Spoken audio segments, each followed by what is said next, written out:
Hello everyone, I am DAZ-NINJA and welcome to the second episode of the Ministry of Podcast. I know it's been forever since I made one and I've got a co-host, my co-host here. Would you like to introduce yourself? I'm Jordan. I used to go to school with Daz. I've been a wrestling fan for many years now, and he invited me on to talk about pretty much everything that's happened in the last few months in wrestling, including WrestleMania. Yep, of course. So, any big plans, any potential future of wrestling for you? Not really. I've not even been keeping up with most of the independent promotions at the moment. I've been too busy with work and stuff like that. But I still look at the news every now and again. But I think I know enough to know what I'm talking about. So, this should be good. All right. So, current plans I'm working on right now is maybe play more N64 wrestling games and plus a Sonic Adventure 2 video that we're going to do later. Yeah. So first of all, we got the WWE discussion. So let's start off with WrestleMania. Well, I stayed up to watch this one. I don't usually do that because I'm usually working the day after, but I got the day off, so I stayed up to watch this one. And I thought it was pretty good in most of the matches, but I feel like it was the runtime kind of let it down a bit. I mean, especially, I was not seeing the crowd engaged at all during the main event. And I thought a bit of not just the runtime, I thought the actual match card was a bit weird in the structure of it. I know that there's rumours going about that Brock actually did demand to go on first, for example. But leaving the IC title match so late I thought was a bit strange. In the entire night I was watching it with my friend Dylan, and the entire night I was like, surely the IC title match is next, surely the IC title match is next.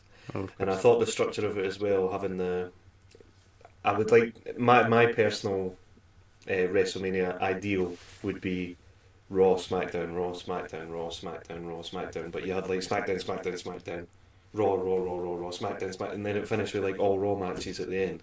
Yeah. So I thought that was a bit weird. I understand some of the placings. For example, you don't want to stick the WWE title and the women's titles so close to each other because obviously the match that everyone was most excited for was Kofi. So if you put him right before the women's match and they're going to be dead, they've learned their lesson from 25 when they put Michaels and Taker on just before Triple H and Randy Orton. So they didn't want to kill the crowd, but the runtime did that for them, killing the crowd. They can't have that many matches on a WrestleMania card. It's just too tiring. I mean, if you watch the whole thing like I did, you've watched from 10 p.m. our time to something stupid like 5:30 in the morning. So it was absolutely tiring, really, really tiring. I think the next day I was knackered and just kept sleeping like halfway through the day, kept falling asleep. So it's too long. I think at the most the card should be 5 hours long, just the main card, not putting the pre-show into that. Just the entire card, pre-show and the main card should be 5 hours long in my opinion. Yeah, that was the issue I had as well. Like, I didn't think it was a bad Mania, but I wouldn't say it was a great Mania. I tell you, it's the best Mania since I believe 31, but I wouldn't even say it was as good as 31. Do you know what? I enjoyed 33 apart from the last match. Yeah. I think the last match tarnished 33's legacy. I mean, you had the Hardy Boys coming back in 33, so of course. I think 33 overall, and up until the main event, was a really, really good WrestleMania. I loved Goldberg versus Lesnar for what it was. That was actually quite entertaining. But the last match, it was painful watching some of the spots that they did in that match, especially when they tried to do like Taker sitting up for Reigns to potentially give him the tombstone. Yeah. And they tried it like 3 times and it just didn't work. I was like, just stop. I think that probably should have been Taker's last match, but he keeps coming back. So I don't know. I mean, looking at him on the Raw after Mania, he looked in pretty good shape. And I think it was clever to do at 34 where he just had a squash match instead of having, because Cena's moveset's not exactly the safest to take for a man of his age, so I probably think it's clever to do the way that they did. Plus, we'll get on to the Baron Corbin and Kurt Angle match, so I'll save my opinions for that. Alright, so go for a little rundown of some of the matches. We'll put the pre-show as all one. So what do you think of the pre-show? To be honest, I had it on in the background while I was doing other things because I'm not a big fan of the whole discussions that they do because they keep talking about the same things over and over again. I mean, I was a fan of the guests that they had on, Edge and Christian, for example. Enjoyed seeing them. Enjoyed seeing the King. Enjoyed Shawn Michaels was on it at one point as well. Yeah, so I enjoyed some of the guests that they had on it, but I usually have it on in the background. And I mean, for the pre-show, they pandered to the crowd a lot in the pre-show. I had predictions with my friend Dylan that I was watching it with. I took Buddy Murphy to win the Cruiserweight Championship, for example, retain it. I took that as well. But they only gave it to Nice because he was a hometown guy. Yeah. I suppose you could argue that when Murphy won it in Australia, then you could argue they gave it to a hometown guy there. But I don't know. I didn't think there was anyone in the Cruiserweight division that deserved to hold it other than him at the moment. Yeah. I think they need to bring in someone. I think I have a reason why they changed it, and we'll get onto that later when we get to the 205 discussion. But it was a pretty good match. I watched the matches. I just had the talking bit in the background. But I wasn't a fan of them cutting away from the match to do promos. Yeah, I was like, "What are you doing? You've got the rest of the pre-show to do that. I don't care. I don't care about the promos. I want to watch the match." The women's battle royal. I mean, I took Nikki Cross to win that for bias reasons. I wanted someone Scottish to win something on the but if not, I was like, well, if she's not going to win it, then Asuka's going to win it. I think I either predicted Asuka or Mandy Rose because I think they were originally set to have a match. And again, hometown pop, that's all it was, letting Carmella win. I don't think the Revival should have lost the titles. I don't think they should have. I was never a fan of Hawkins and Ryder in the first place. Even when they were the Edgeheads, I'd never been a fan of them. But I was a fan of Hawkins' losing streak. That's what I was a fan of. And then I don't know. He was really dedicated to that. Like he even apparently he was scheduled to win a match on main event, but he apparently confronted Vince McMahon and just said he demanded to lose that match. Yeah, I mean, it was his whole shtick with his merch. Now his merch is gone. Yeah. His losing streak's gone. He could have gone for ages, but. You know, I mean, again, it's just another hometown pop. That's all that was. And then Strowman was always going to win the Battle Royal. If he never won the Battle Royal, then what's happening? There was obviously hard. I thought Strowman was too predictable, so I just went. They're probably going to give it to Jeff Hardy as a way to build him. Strowman's been in the Battle Royal. I think 3 out of the 4 Manias that he's been at, or something like that, or 2 out of 3 Manias he's been at. Yeah. And he's never won it. I think he's been in this is his 3rd time being in the Andre the Giant Memorial Battle Royal, I think, and this is his only time winning it. Yeah. So I was like, he better win it this time. I mean, if it was up to me choosing someone to win the Battle Royal, even though he wasn't in it this year, I'd have Kane because he's like a huge performer in Royal Rumbles. He deserves to win some sort of Battle Royal type thing. Yeah, of course. So, I mean, Kane was always one of my favourites, which is, again, it's a bit biased. I would have Kane winning the Battle Royal. That year that Corbin won it, I was gutted because Kane got to the final 2 and then I was like, oh yes, Kane's going to do it, and then Corbin comes out and does that. I was like, no, what a waste. Well, I think probably Strowman will probably now be the most successful Andre the Giant Memorial Battle Royal winner, because currently the most successful one is Matt Hardy right now. I suppose. I mean, if you're looking at it, I would say that only one of them really hasn't found any sort of success at all. Would be Mojo Rawley. He's the only one that's. I mean, Corbin. Angle's retirement match, Money in the Bank winner, he's been US champion, etc. etc. Yeah, Cesaro's won titles. Yeah, he's won the tag titles multiple times. Big Show, he's had world championship. He was apparently coined for a match with Brock Lesnar at one point. Matt Hardy's resume speaks for himself. Yeah.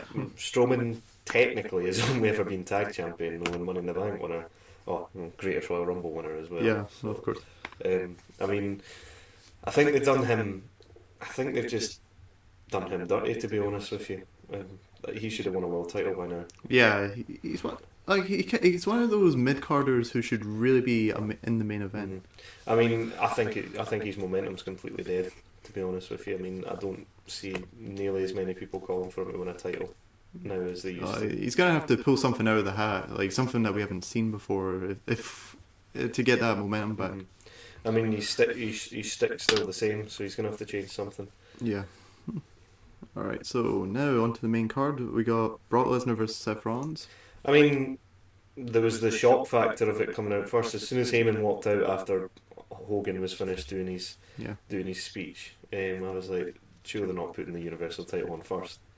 I thought this was just a big promo, it was just to hype the match up, and then all of a sudden Lesnar comes out and went, he's coming out first as well before Rollins. I was like, I also read something that apparently Lesnar signed on to do more, like one more year, so I was like, he's going to retain, isn't he?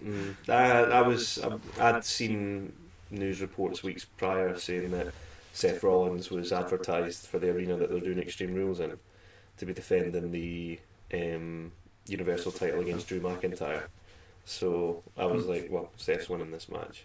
I didn't think he'd win it without Ambrose and Reigns, to be honest with you. And then when they put it on first, I was like, okay, Reigns' match hasn't happened yet. He can come out and he can help Seth because he's not hurt or anything like that. And I'm still not convinced that Dean's left the company in the first place, because apparently he's scheduled to be on Raw this week. So I don't know. When he won the match, it was what I expected. A wee short 5-ish minute match that was won with a wee bit of cheating on Seth's behalf. I knew he was going to cheat somehow. I just didn't know how he was going to do it. I knew Brock wouldn't lose clean though. 100% Brock wasn't going to lose clean. I don't know. I've got a theory on what they're going to do with Brock, but it is what it was. I was just glad it was quick. I didn't want another suplex match. I much prefer the Brock Lesnar matches from his first run in WWE than I do now. But in saying that, I think the last Brock Lesnar match I really enjoyed was probably him versus AJ Styles at Survivor Series. Was the last one. Yeah, that was it. Well, I quite enjoyed this match with Daniel Bryan just because it was like a different style to how he usually wrestles. To be honest with you, I think he's a good wrestler, Daniel Bryan, but I've never ever been a fan of Daniel Bryan. Never, even at WrestleMania 30, I wanted Triple H to beat him in the first match because I'm a big fan of Triple H, but I've never ever been able to get on the Daniel Bryan bandwagon. I mean, he's a good wrestler. Yeah. It's just like my friend Dylan, he cannot get on board with Chris Jericho at all. He does not like Chris Jericho. Okay, I can understand Daniel Bryan, but Chris Jericho, we're going to have a word. But he can admit that he has good matches and he enjoys his stuff like the List of Jericho and stuff like that. Yeah. But he just doesn't like Chris Jericho. I don't like Daniel Bryan. That's all it is. Alright. Next up is AJ Styles versus Randy Orton. I was disappointed. Yeah, in this match. I was expecting big things from this match. Even there was no RKO spot. That was I was expecting like some 450 reversed into an RKO. And I mean, the fans in the stadium were probably disappointed with the match as well, given that they couldn't see it. Yeah. So it was. I expected a lot more from this match. I would say out of all the matches that AJ's had at any WrestleManias, this has been the biggest disappointment for me because it was a good match. Yeah. But with the two people in the ring, I'd expected a great match. From that match. Because they had a match on SmackDown that was more. They had a match on SmackDown years ago that was much better. Mm-hmm. I just didn't. It was okay. I was just disappointed by this match, and when it came to an end, I went, "What is that? Is that okay?" Apparently AJ Styles was injured, so they couldn't really do certain things. If that's the case, then I understand why it was as short as it was, but I expected it to go longer as well. It was 60 minutes. I still expected it to go a wee bit longer than that. Next, we got the SmackDown Tag Team Championships. I enjoyed this match actually, and there was a false finish right at the end where I thought, "Oh, this is Ricochet and Black are going to win this," when they were the only ones in the ring, and then Ricochet hit his finisher, and then I liked it when all the teams broke it up, not just one team, all the teams. And then I mean, I was happy that the Usos retained at the time. Obviously, events afterwards have changed that, but I was going into the match.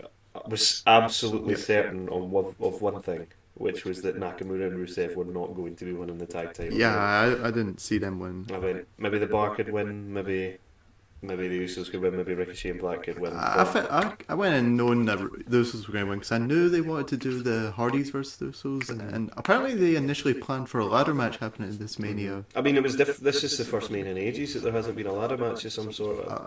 I think the reason they decided not to do the ladder match is because they got Money in the Bank coming up. Yeah, so. that was a weird one when I seen I don't know about you, but I never ever. I mean, maybe just In the past, it didn't seem like it was so soon after Mania, but it seems like it's really early this year, Money in the Bank. Yeah. I always thought Extreme Rules was the next pay-per-view after WrestleMania. Well, that or Backlash. But Money in the Bank straight after, I was like, this is really early this year. Because there was usually a good few months between it, at least 2. But fair enough, I enjoy Money in the Bank, so... And I reckon with the whole that there was maybe a ladder match, I reckon it was maybe Usos versus Hardys in a ladder match at this Mania. So, but because they had Money in the Bank the next month, they wanted to save the Hardys winning for the SmackDown after. Mm-hmm. I mean, I took the Usos in the prediction, so I expected them to win, but I wouldn't have complained on a Ricochet Black winner a bargain because I enjoy both those teams. Yep. Next up, we have the Falls Count Anywhere match with The Miz versus Shane McMahon. Do you know what? Up until this point in the night, this is probably my favourite match of the night. Up until that, like, if this was where Mania finished, that would be my favourite match of the night. I really, really enjoyed the ending. Yeah, I enjoyed that match as well. I said to Dylan at the time, I went, he's covering him, by the way. I took Miz to win the match, but I wasn't complaining that Shane actually finally won a match at a singles match at WrestleMania, because he'd lost to AJ, he'd lost to Taker. I mean, fair enough, he won with Daniel Bryan last year, but he didn't really do much in that match except get beat up. So, I mean, he got beat up in this match, but he still won. I don't know about the golf cart spot. I think he was supposed to stay on the golf cart, but he slipped off of it and fell off. But I enjoyed the match, and the superplex was really, really well executed. I really liked that match. I don't think that's the end of the rivalry. Yeah, of course. I think it will continue for at least another 2 pay-per-views. I think Miz will eventually win the rivalry, but it was a good match. I enjoyed that one. Yeah, I enjoyed that. It was pretty good as well. Next up is the Fatal 4-Way Women's Tag Titles match. And to be honest, I actually felt this should have been on the pre-show and have the Cruiserweight title, because I feel the Cruiserweight title felt like it wouldn't feel out of place on the main card. I can see where you're coming from there, but this is the first Mania where the women's tag titles have been there, so to have them on the pre-show would tell the audience a lot what they think of the women's tag titles. And if you believe the rumours of what Sasha and Bayley are feeling at the moment anyway, I've actually we're going to talk about that later. If you'd stuck them on the pre-show, then they would have been even more annoyed. Yeah. So I mean, I took them to retain. To be honest with you, the Iconics for me were on the bottom of the list of people who I thought were going to win the match. I actually predicted the Iconics winning. I thought maybe Beth's back for more than one big match. Maybe Beth and Natty are going to win the apparently, I did read that she's planning another run, so maybe they might reveal her on the Superstar Shake-Up. I mean, I wasn't like annoyed that the Iconics won. In fact, I thought the way that they won was really clever. With like when she went up and then tapped Beth on the back, I was like, was she supposed to shove her off there? Is that a botch? And then once I realised what they were actually doing, I went, oh, that's actually really clever. I like that. So I enjoyed the finish. I mean, the match was, for me, nothing special. But, I mean, Nia Jax and Tamina being in a match is always going to be nothing special. Yeah. So, plus Nia Jax now injured, so I mean, like it's really conflicting, because some reports say she's off for 6 months, and others are saying she's off for like over a year. Mm-hmm. Do you know what? I enjoyed Nia at Mania where she won the title off Bliss. I enjoyed that Nia, but this Nia, the whole break your face Nia, and I've never liked Tamina. So you know, I mean, it was an okay match, but it wasn't one of my favourite ones of the night. Yep. And of course we got the Daniel Bryan versus Kofi Kingston match. Best match of the night. Yeah, I'd say that was the best match of the night. So easily. I mean, see, the match quality on the card was probably not WrestleMania quality in my opinion. Yeah, I agree. But this was probably the best match of the night, pretty easily, because of the feel-good factor at the end, and even the wrestling in the match was really good. I mean, like I said, Daniel Bryan's a good wrestler, and so is Kofi Kingston. Yeah.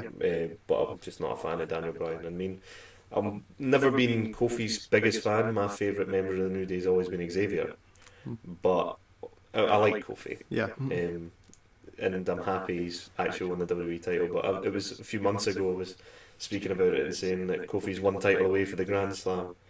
And then I was like, he'll never get it. And then, thanks to Mustafa Ali getting injured, or sorry, Ali getting injured, He's got this WWE title around his waist. I mean, I don't know what their original plan was. The only reason Kofi was in the Elimination Chamber was because of that. Yeah, apparently they wanted to have Kevin Owens beat Daniel Bryan at Mania, so... I mean... and he wasn't even on the card this year. I know. More power to Kofi. It's lucky for him that somebody's got injured, but fair play to him. I mean, it was a really... I quite enjoyed the finish as well, when Daniel Bryan hit him with a running knee to start with, and then I went, oh, he's won. I mean, I wouldn't have been surprised if he did retain, because I thought, going into it, I went, I don't think they'll let Rollins, Becky and Kofi all win the title. Yeah, I think a lot of people felt that. I was like, nah, one of them's going to have to drop. One of them's going to... And I was so confident in... Even in my predictions, I changed my mind last minute. I took Kofi to win the match. And Charlotte to win the women's titles. Because I heard rumours that Vince wanted that to happen. So yeah. I changed my mind last second and made Kofi win the title. But originally, it was Rollins, Bryan, Becky that I had. Yeah. But I just... When he won, I was happy. And the crowd were clearly happy as well. Biggest pop of the night. Yeah. For that, well, second biggest pop of the night. We'll get on to the biggest pop of the night with a segment that happened later on in the night. Alright. Let's see.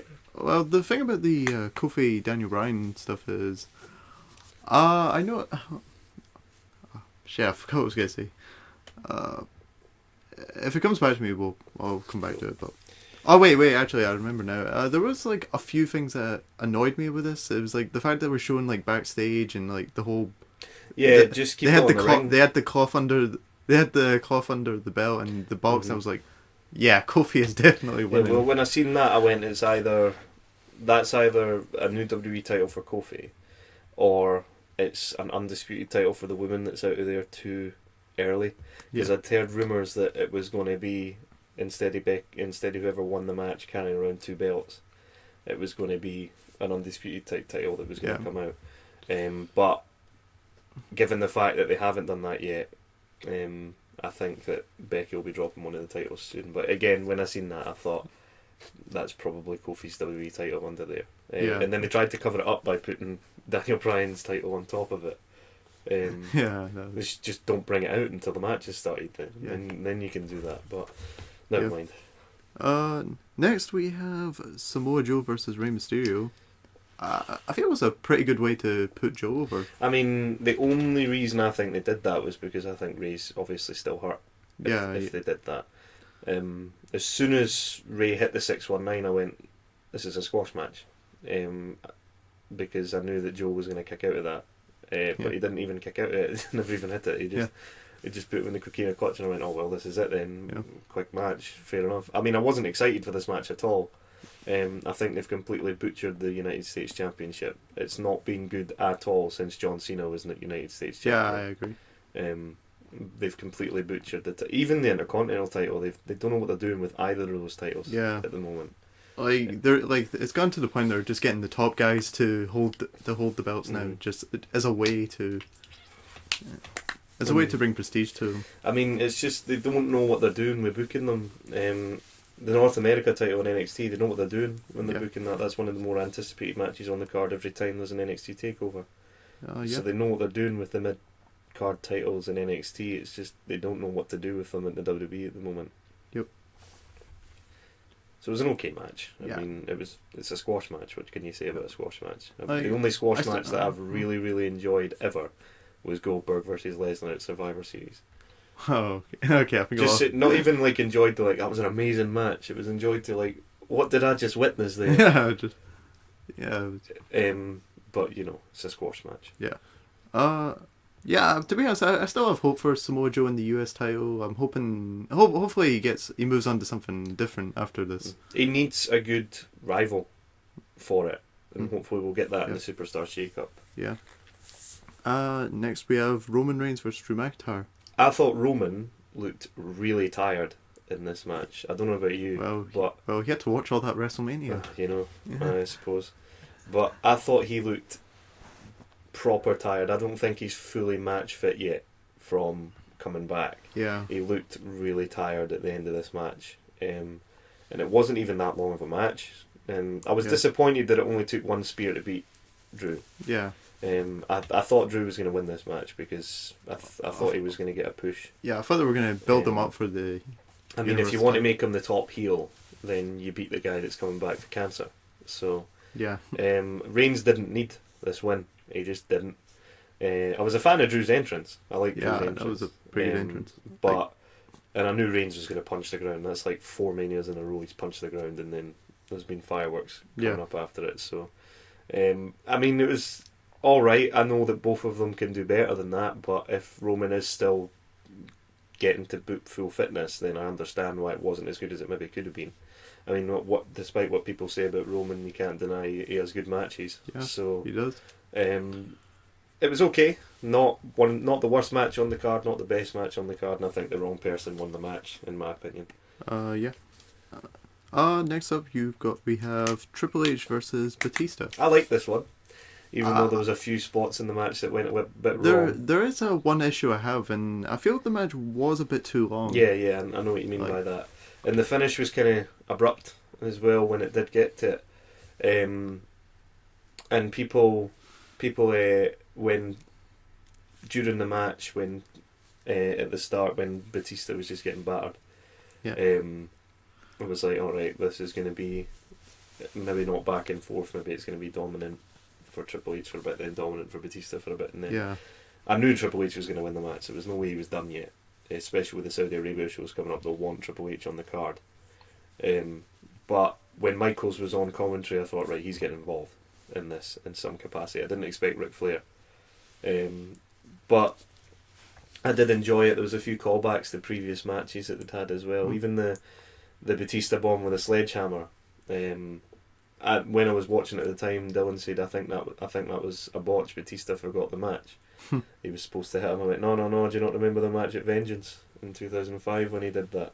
He went to hit him. Batista bombed him. Yeah.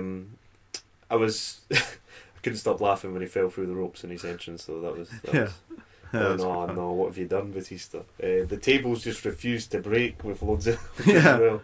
I think he tried to put Triple H with 2 of them and they just wouldn't break, and then Triple H I couldn't believe the table withstood that back body drop, by the way. But then obviously eventually it broke. Yeah. I thought overall though it was a good match. It was just a wee bit too long. I would say it was probably my second favourite match of the night. I see that with a lot of people. Everyone was saying that there was a lot of good spots and a lot of good bits of the match, but it was just too long. I mean, it was a bit long, but I'm pretty sure it was the second longest match of the night. Triple H matches tend to be a bit long at WrestleMania. Oh, of course. Well, it's not to say that he hasn't earned it, because he has certainly earned the right to have long matches. Of course. Next we have Baron Corbin versus Kurt Angle. Do you know what? I thought Corbin made Angle look amazing in this match. He sold really well. Yeah. Corbin's a good worker. He's just not got any charisma about him. Yeah. And even watching the match, I thought to myself, right, this is why John Cena hasn't faced him in this match, because John isn't the best at selling.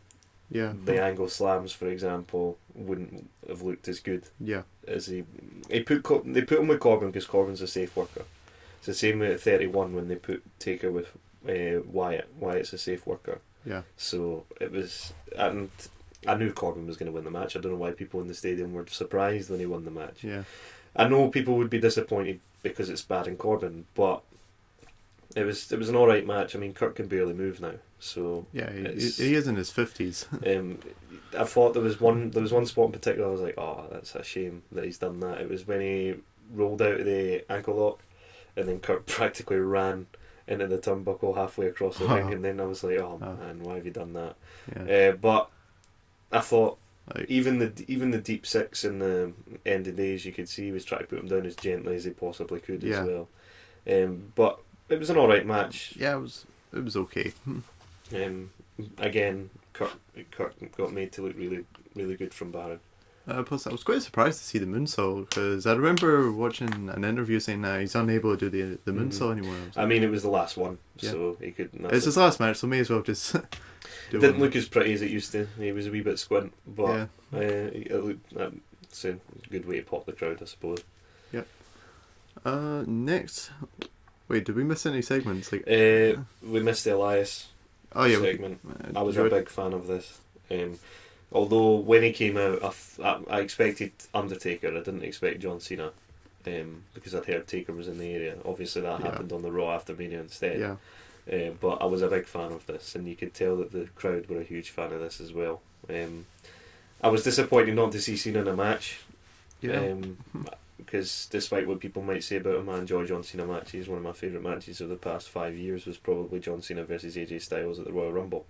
All of John Cena versus AJ Styles matches actually were amazing. But I was pleased with the segment, even just the wee calling it the FU instead of the attitude adjustment. Yeah, that was pretty good. Was a nice way to pop the fans. I think he'll be back soon to have a wee rivalry with some people, even if he just comes back for a month and then faces someone, puts them over, and then leaves again. I think he'll win a world title in the next year. Yeah, to take him to 17. Like, he has to beat Ric Flair's record. I mean, people will say no, Ric Flair this, Ric Flair that, but it's John Cena. Ric Flair said he wants him to beat the record. Like, the only other person I could really see doing it is AJ Styles, but I don't see him staying around for too long. AJ's in his 40s now, isn't he? Yeah, So Cena will be the only one that is possibly able to do it at the moment. I mean, down the line, maybe Roman Reigns, Seth Rollins, because they've still got years to go. But like, maybe Seth Rollins and Roman Reigns, depending how if I feel the same way about them as I do with Cena, Flair, and Triple H. I think Cena will probably, he has to do it in the next. Yeah. He could still go part time for another 10 years. I think. Yeah. He could, because he's not. If you go part time, your body's not getting put through the punishment. So I think he should win it in the next year. Yeah. And then drop it to somebody at Mania. He should maybe win it at the Royal Rumble, or win the Royal Rumble and then win it at Mania or something like that. Take him up to only the one of other two people to win a Royal Rumble 3 times. So that's another record he could have on his book. Yeah, could have that.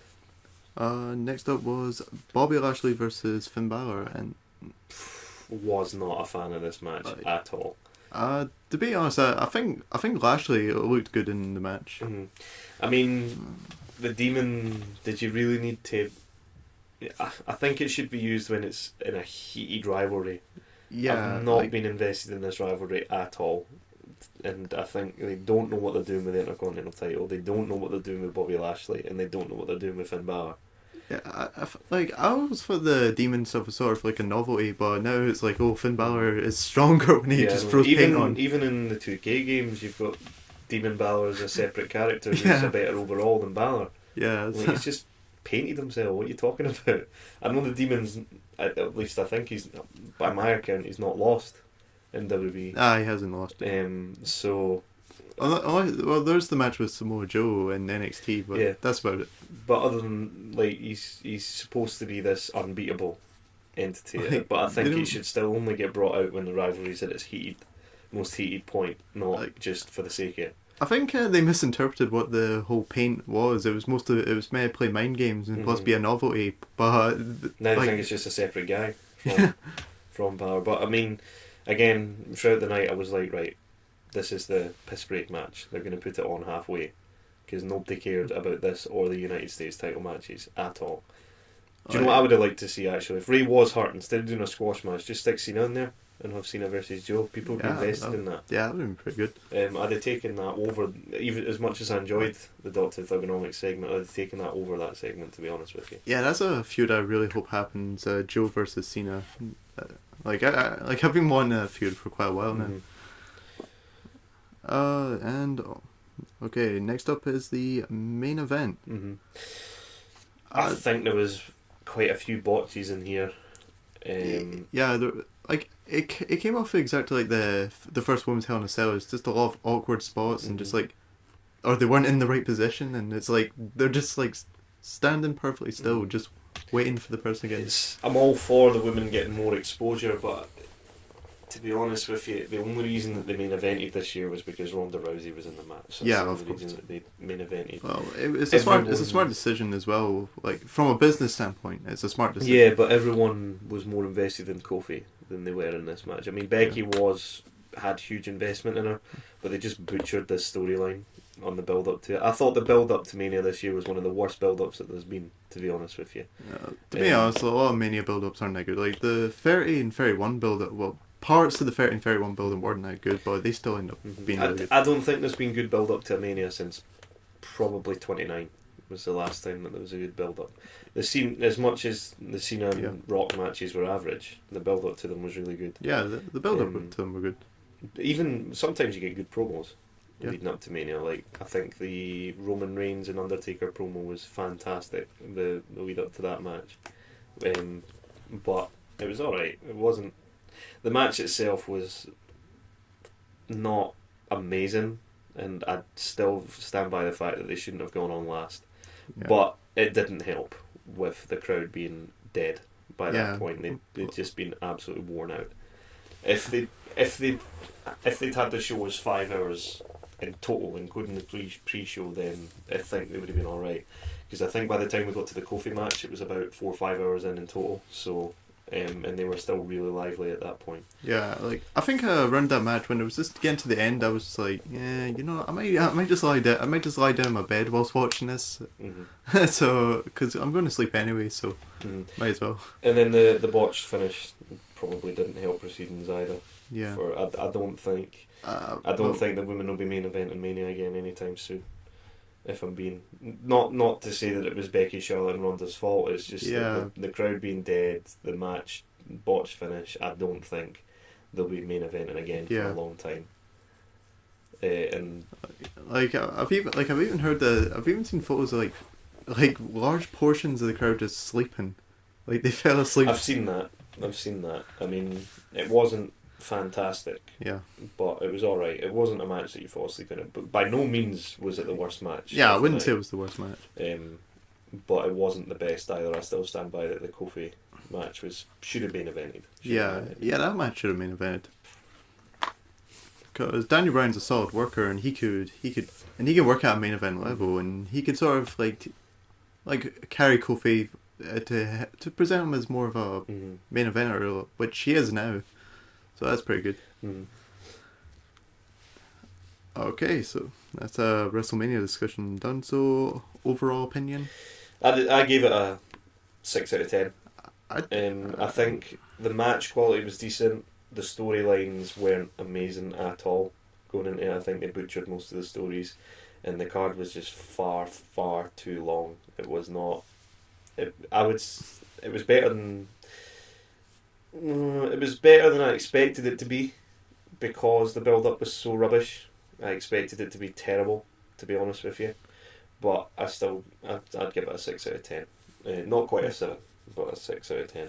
Yeah, well, for a good WrestleMania, a great WrestleMania would be like an 9 or 10. A good would be a 7, and I'd say like an okay or an average would be like a 5 to 6. So probably say 8 or 5 or 6. Mm-hmm. It was okay. It wasn't. I wouldn't put it anywhere near like a 27 level or anything like that. 27 was garbage. It's still or 32. I think 32 was worse than 27. Do you know what? I still stand by that 32 for me was a good WrestleMania apart from 2 matches, which was the Lesnar-Ambrose match and the Reigns Triple H match. Yeah. If you don't have those matches in there, then that's a really good WrestleMania. The Intercontinental title match was unbelievable. Yeah, that was a really good match. And even the Shane Taker match, I enjoyed that match. It wasn't a good Taker match, but I enjoyed it. It was, to me, it was one of those matches that it got good when it ended. Like, just as soon as the start and the middle of it was just like really boring, and like when it got to the end of that match, I was just like, yeah, that was pretty cool. And the Rock and Cena spot, I enjoyed that match. I enjoyed that mini match that Rock had on that night. The Stone Cold, HBK, and Mick Foley. Like, people are saying that people moan that buried Eric Rowan. I was like, yeah, did you really expect it? I enjoyed 32 apart from those 2 matches. It's the same with the year that Roman won the Rumble. That pay-per-view and that Rumble were good Rumbles, but because Roman won the Rumble, it just completely tarnished it. But you know, that's the way it goes. But this was an okay Mania. It wasn't by any means amazing. All right, so well, I had a look at a few reviews for Mania just to see how everyone else felt. I was like, You know, I didn't think it was a bad Mania. It wasn't a good Mania, but I wouldn't say it was a bad Mania. And I just seen like these very nitpicky reviews go like there's an entire like writing entire paragraphs dedicated to Lacey Evans showing up for a few seconds. Like I wouldn't really. I don't mention that. I enjoyed it. I didn't regret staying up to watch it. It wasn't one of those ones where I was like, nah, that was terrible, I shouldn't have stayed up to watch that. I enjoyed it for what it was. I haven't watched it back, so maybe if I watch it back I would enjoy it even more and maybe give it a 7. But at the time I thought some of the finishes were abrupt. The order of the card was weird, and there was a few botches in there, so and the crowd, it was just too long, which is why it's getting a 6 out of 10. But that's not saying it was bad. I enjoyed it, but it was just too long. I was tired by the end of it, so the people in the crowd must have been. Yeah, of course. But I will say that the issues I had were some matches were too long, and plus I think the entire show was too long. Yep. Some of them, I would say the only match I thought was too long was probably Triple H and Batista. Yeah, I agree that was. It could have. Well, I think it would have been. I think people would look more favorably on that match if it was like shorter. So I do agree with that. As much as I'm not a fan of Ric Flair showing up anymore as well, I thought the finish to that match was an enjoyable one as well. And if that's Batista's last match, which he says it is, they should have done the sort of Sting Triple H thing. Just make it. That was something I wasn't a fan of. Sting losing his match to Triple H. Like obviously, have it be booked like that. You know, just throw all these references to like DX and NWO. Like just throw all the references to them to it together. Like I felt that could have been. That's what they probably should have done with Batista and Triple H. Well, I expected someone to get involved, just not Ric Flair. Yeah. Let's see. I think that's the rest of my discussion over. Next, we'll talk about Raw. It was quite possibly one of the worst Raw after Manias ever. I'd agree. There was the lack of call-ups, the lack of like Lars Sullivan. Well, he was already called up. I mean, he was supposed to face Cena at Mania, wasn't he? So I mean, it was just the whole Kofi coming out and saying, "I challenge Rollins to a champion." I was like, "Well, that's going to end in somebody getting involved." I didn't know who it was going to be. I was but it was just Sami Zayn bringing him back to turn him heel. Why'd you do that? Oh yeah, we're gonna. There's quite a funny thing I might show you later, which is quite funny. I knew Zayn was going to come back. I said it to one of my pals. I said, he was like, "What do you think's going to happen?" I said, "Well, we'll probably get a return or two." I would say Sami Zayn's most likely going to come back. Wasn't he might come back a while ago? I think him and Owens were supposed to come back around the same time, which is why I said Zayn will be on the Raw after Mania. Yeah. I enjoyed best part of the night was Taker's segment with Elias. And the memes that have originated from that, have you seen some of them, like Chris Benoit and stuff like that? It's hilarious. Oh yeah. But I don't know. It didn't scream Raw after WrestleMania to me. It screamed for a Raw after WrestleMania. It was a bad Raw, but for just an actual Raw, it was a pretty good Raw. For just a regular Raw during the week, it was a decent Raw. But for a Raw after WrestleMania, it was kind of strange, especially not to have Reigns. Yeah. I thought it was weird as well. Have them come out after. I thought it was a bit weird, just the structure of it as well. And the main event was a complete just disappointment. Yeah. Well, I noticed something quite funny when they had Lars Sullivan debut to attack Kurt Angle.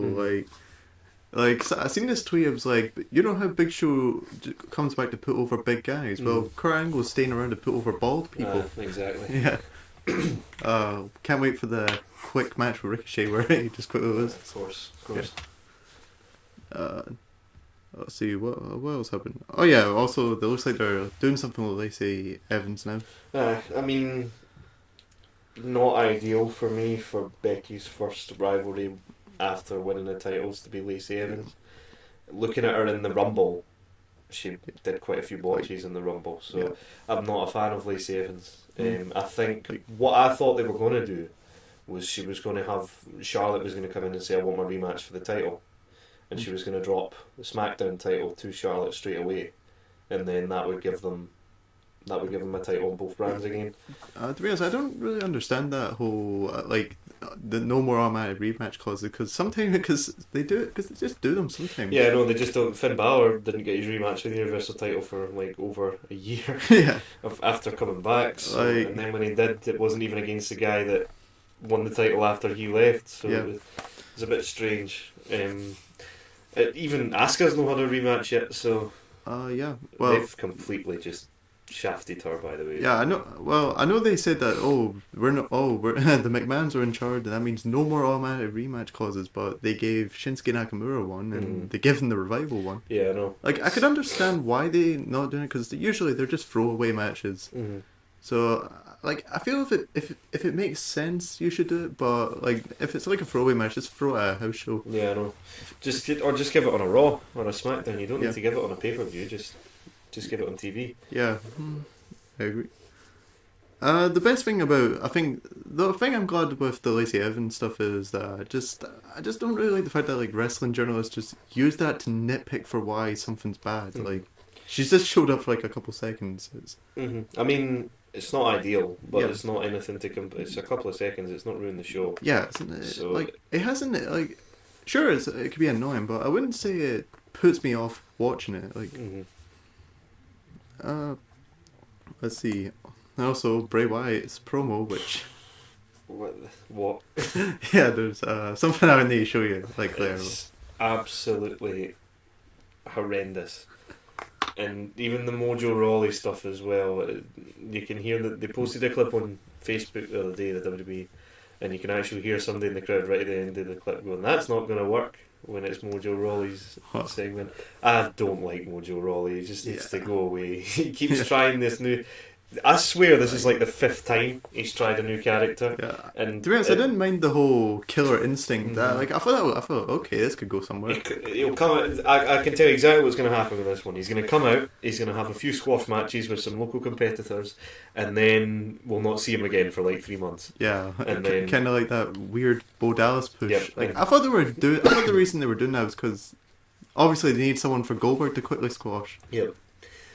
I don't know what they're going to do with Mojo Oh, Rawley. I hope- Remember Connor from the Ascensions push? Yeah. that was. I hope they don't. I hope I don't see Mojo Rawley again after this. Send him to AEW. I don't care.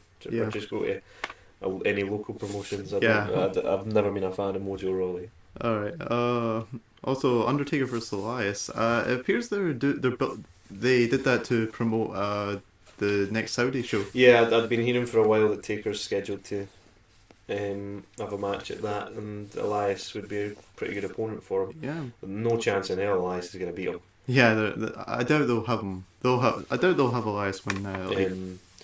And I think, keeping that in mind with how close that is, anyone could have told you that Kofi was going to win the WWE title since Daniel Bryan's refusing to go again. So yeah.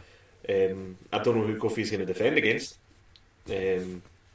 I'd like to see in a couple of months a Big E heel turn Yeah. for the title, because I wouldn't believe a heel Xavier, to be honest with you. Yeah. So, a But Big E I do have a theory on what they might do, but we'll probably get to that later. Yep. Yeah. So okay, that's pretty much Raw. Mhm. Next we got the SmackDown After Mania, which I think was better than the Raw It After was Mania, better than Raw but After Mania, I but still it's- wouldn't say it was a SmackDown After Mhm. Mania. Biggest moment for that was the Hardys winning the tag titles again. Yep. I mean, for me, it came out of the blue. For me, I mean, I'm not complaining. I've always been a fan of the Hardys. They were probably my favourite of the Hardys, Dudleys, and ENC. Yeah. I've always loved. Never been a huge fan of Matt. I've liked Matt, but I've never been a huge fan of Matt, Yeah. especially singles runs. To be honest, I think Matt Hardy plays better characters than Jeff Hardy. Mhm. Like, it's obviously better because Matt Hardy version 1 and Matt Hardy and Broken Matt Hardy and all that. Mhm. But Jeff just jumps off high stuff, so that's why everyone prefers Jeff. Yeah. Um, Like, I knew either on Raw or SmackDown After Mania, we were either going to have new Raw Tag Champions or new SmackDown Tag Champions. Yep. Either the Revival win their titles back, or or the Hardys win those, and I was like, all right. But I mean, I was happy because the Hardys are tag champs again. Yeah. Hardys deserve to be tag team champions. They deserve to do something than just compete in the Andre Giant Memorial Battle Royal, basically. Yeah. And them and the Usos will probably have a good package together, but maybe not because of what we're going to discuss a wee bit later on. But I don't know. Maybe I enjoyed the Hardys in the bar together, but I hope they don't rehash that again. What I'd like to see actually is the Hardys versus Black and Ricochet, probably. Yeah, I think that would be pretty good. Next we also in the dark match, there was a dark match between Luke Harper and EC3, and EC3 was managed by Drake Maverick. Was he? Yeah. I think this could save EC3's run. Like I do like EC3, but I do think he should have stayed on NXT a bit longer. I thought his call up was a bit strange. I thought they would have called up Adam Cole before they called up EC3 because he's not really done anything in NXT at all. Yeah, like he's put on some good matches, but I do think they should have waited till he at least won a title before calling him up. Even at that, I thought they would have called up the Velveteen Dream before calling up EC3 as well. But you know, hopefully this new alliance with Drake Maverick does help him out, because I really like EC3 and I really hope he succeeds. Well, he is apparently campaigning for a big match at WrestleMania next year, so he's wanted Cena for a while, so maybe that'll happen. Yeah, who knows? Doubt it. I doubt it'll happen, but we never thought Kofi would be WWE champion, so I suppose you're right there. Yeah. Also there was the Iconics defended their tag titles against against two people. Yeah, I mean when they brought in the women's tag titles, I always thought you have to make it dual branded because you don't have enough women as it is to even for me, sometimes the women's titles on both brands, it's like you don't have enough women to keep this going. Yeah, I always felt one thing they were going to do I felt one thing they should have done with Brand Split 2.0 is have tag teams on one show and women on the other, because they don't have enough tag teams either. It's like the Raw tag team division is absolutely diabolical. It's not good at all. Like they're just throwing guys together. Even in like throwing Tamina and Nia together, it's like you two are two big guys. You can go together. I mean, Sasha and Bayley makes sense. Beth and Nia makes sense because they're friends. Obviously, the Iconics. Yeah, they make sense. But they'll just chuck some, like they chucked Naomi and Carmella together when they were doing it. I was like, when have they ever been like friendly towards each other? Yeah. Or Natalya and Dana Brooke. Yeah, that was weird as well. It's like you've got actual proper alliances there, like Sonya Deville and Mandy Rose and the Riot Squad, and then you're getting them shoved out for random tag teams. Yeah, what is this? Weird. Even Ricochet and Aleister Black's a bit of a random tag team, to be honest with you, but I'm liking it. Yeah. But Cesaro and Sheamus were a random tag team at first as well, but then they're one of my favourite tag teams at the moment. Like, apparently, I remember hearing something that apparently Sheamus actually wanted to be in a tag team with Cesaro, like years ago, and I guess they just went, hey, Vince was like, got nothing for you, so throw you in a tag team, and it did pretty well, I think. Yeah, well, they've won it, 4 or 5 times? I think they've won the tag titles more than, well, the new incarnations of the tag titles, not like all the tag titles. Like I think they've won it more than anyone else now. Do you know what I still find strange? They don't get announced as the Bar when they come out. They still get announced as Sheamus and Cesaro. Or they'll say, it's only on commentary they refer to them as the Bar, or it's like, or if they're doing like a quick entrance, it's the Bar. Yeah, it's not like they've referred to themselves as the Bar for years now, and then the announcers will still not call them the Bar. Yeah, like. It's like calling the Hardy Boys just Matt Hardy and Jeff Hardy when they come down. Yep.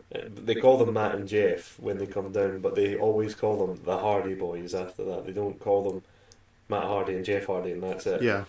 Like team names or like Dash and Dawson get announced as the Revival. They don't get announced as Dash and Dawson, and that's it. Yeah. And also, it looks like Paige is now a manager now. Yeah, it's just talks that she's speaking about a tag team that might come up. I have a feeling, like everyone's thinking it's going to be Sky Pirates, but I have a feeling it's just going to be they're just going to take 2 random women and just We'll get Like, 'cause, Katie Catanzaro, and we'll get another random woman. We'll stick Xia Li in with her. yeah, I think it might. I have a feeling it might be something like that. Nah, I reckon it's probably about time that Kairi Sane came up. Yeah, So, I don't think yeah. it's time for Kairi Sane, but I think Io Shirai is a bit early. Mm. Because one thing I do criticize with call-ups is they do call up people way too early. Mhm. Sometimes they do, sometimes they wait for ages to Yeah. call people up. Like Samoa Joe should have came up ages before he came up. Well, at least he's not like Wesley Blake, who's like like he's been in NXT for like since the beginning, and Mhm. he's still there. And they waited for ages to bring Bobby Roode up as well. I think Yeah. he should have came up quicker than he did. Maybe he wouldn't be in such a rut that he's in just now. Yeah, That was another random tag team, Bobby Roode and Chad Gable. What are they doing there? yeah, Like Chad Gable and Shelton Benjamin made sense, but because of their background. yeah, but let's just stick you with Bobby Roode and then give you your own robe. Yeah. Like I even made a like I used to, when I tweet about wrestling, I'd sometimes post like a joke like saying, "Oh, I guess Paige is bringing up the Street Profits next Yeah. week." Like, And to be fair, Paige brought up Charlotte and Becky. Yeah. So, well, obviously she didn't. But Yeah. she was part of the reason why they came up. So, and now they are two of the biggest women's superstars on the roster now. all right, and I think that's pretty much it with SmackDown. Mm-hmm. Well, there wasn't any. There was a main event, but but we knew it was. See, to be honest, even in usual Raw and SmackDowns after Mania, the main event's always pretty lackluster. Yeah. It's more about the call-ups and the legend appearances and what happened. Or or just random title matches. Yeah, setting up new rivalries Yeah. basically is what the Raw after WrestleMania and the SmackDown after WrestleMania's purpose is. It's not to have this knock it out of the park main event, basically. I think off the top of my head, the best main event for Raw after Mania, SmackDown after Mania was after 32 when Styles became the number one contender and Oh, yeah. Cesaro came back. Yeah, that was pretty good. That's probably the best one off the top of my head that I can think of. Now, next is the 205 Live discussion, where I think there was only really 3 segments. Well, 2 matches in a segment. The first match being Humberto Carrillo, am I pronouncing that right? I think so. Yeah, against Jack Gallagher. And something I noticed in the match is they were sort of teasing that cruiserweights could get moved to the main roster. Mm-hmm. I mean, it wouldn't be unheard of. Yeah, 'cause- I think maybe that might be part of the reason why Buddy Murphy's dropped the title, Yeah, because he could 'cause- be coming up to the main roster. well, and also there was a segment between Oni Lorcan and Cedric Alexander where they're like, oh well, where Oni Lorcan's like, oh, you're still here. Mm-hmm. So I have a feeling they're gonna move Cedric Alexander and Buddy Murphy to Mm-hmm. I mean, the main Mustafa roster. Ali is on the main roster now, Yeah. and his push was going well until he got injured. Yeah. Um, So, what shows do you see them going on? Obviously, I reckon- we'll have the discussion on the Superstar shake-up later. yeah, but- if I had to pick, I'd go Alexander to Raw and Murphy to SmackDown, probably. Mm. Because Alexander, I think Murphy would have more to do on SmackDown than he would on Raw, and I think if he had the choice, he would go to SmackDown. But, and by that, the whole Fox deal with SmackDown, I think they're wanting to put some big stars on SmackDown, and Oh, Buddy yeah. Murphy's the biggest cruiserweight star they've got right now. So, I think Murphy would go to SmackDown and Alexander to Raw, or both to SmackDown. Yeah. Also, and I think the match between Murphy and Nice on 205 Live, it was still good. I'd say it was a good finish to the rivalry. Do you know what? Cruiserweights always have good matches. It's just Yeah. the story to them sometimes is a bit Yeah. absolutely terrible. Like, remember the early days of 205 before Triple H took charge? Yeah, I was just like Noam Dar and Yeah. Alicia Fox. terrible. Neville was I think Neville and Drew Gulak were the only 2 redeeming qualities of that show. Mm-hmm. Do you know what? See, when Enzo was on it, Yeah. he was good. Yeah. And Austin Aries, Like, he was bringing attention to the brand. and when Austin Aries was on the brand as well. Yeah. I think him and Neville on the pre-show probably made Austin Aries leave. Yeah. If you put him on the main card, then he's probably still there. Yeah. And I think he should have won the title off Neville at some point, and then Neville obviously left because he dropped it to Enzo. Yeah. So I mean, they've mishandled the cruiserweights for ages now. Even it was, which is a shame because the cruiserweight classic was really really good. Yeah.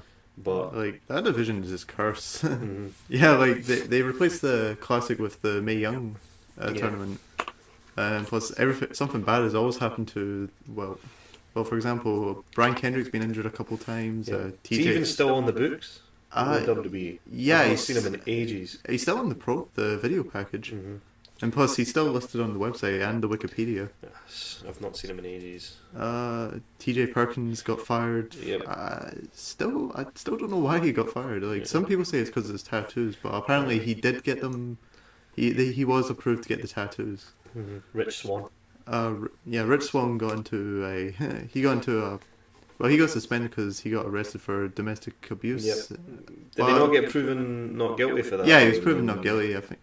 Well, I think they decided to not press charge. I think Sue Young decided to not press charges.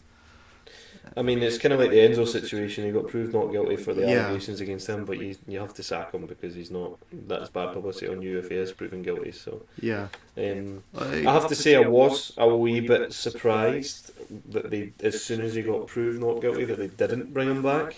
But To be honest, obviously, like, Enzo's yeah, pissed a lot of people off backstage. yeah. So- To be honest, when I read that allegation years ago, I was like, nah, this doesn't seem right. Like, and then once he got suspended, she just then accused like 3 other people. I was like, yeah, okay, this cunt's definitely making this up. Mhm.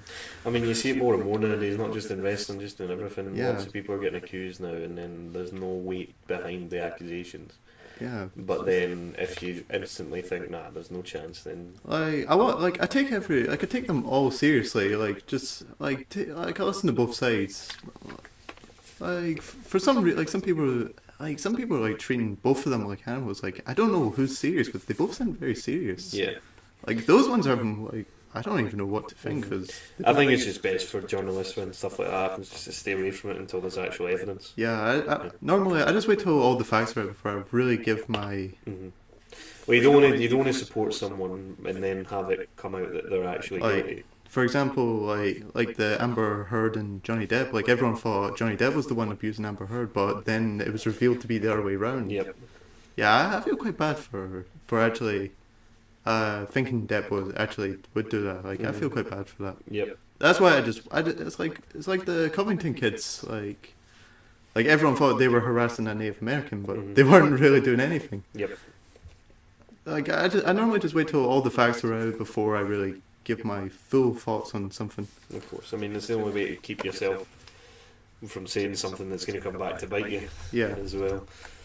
So you just need to wait for this sort of stuff to come out, because if they have done anything, then it will come out that they have done something. Yeah. There'll be evidence for it. But you don't want to show support for someone who then turns out to have done those things. Then you just makes you look like a bit of a dick for support. I think it's even worse when people have supported people and then they get proven to have done it, and then they can't accept it and go, okay, I was wrong, but they'll still try and defend them. Yeah, Like, the whole, when Adam Johnson got sent to jail, for example, for the whole Sunderland situation with the lassie, there was folk that had supported him that were still supporting him. yeah. It's like, the evidence is there, he's been convicted, he's gone to jail, and he's admitted it. Why are you still supporting Like, him? there's even a video from prison where he's actually bragging about it. Yeah, no, it's just like, I'm mate, come on now, he's been, just admit that you were wrong to defend him. At first I thought it was just maybe like a misunderstanding, like maybe the girl lied about her age, but when he admitted that, he knew fine well that she was underage, I was like, so all this evidence was against Johnson, but there was no evidence against Enzo of that. So that's why I thought it, but I didn't say it, that he was not guilty, to be honest. Like I said, alright, now, okay, that's kind of got a bit controversial there, so let's talk about the NXT shows. My personal favourite match was probably Pete Dunne and Walter, but I was more meaning the shows. the shows themselves, yeah. they were good. Yeah. There's like, NXT's always producing a good, Yeah, they've always been pretty good. always produces a good product. Which makes lots of people believe that as soon as Triple H is in charge of everything, then everything's going to be hunky dory, everything's going to be okay.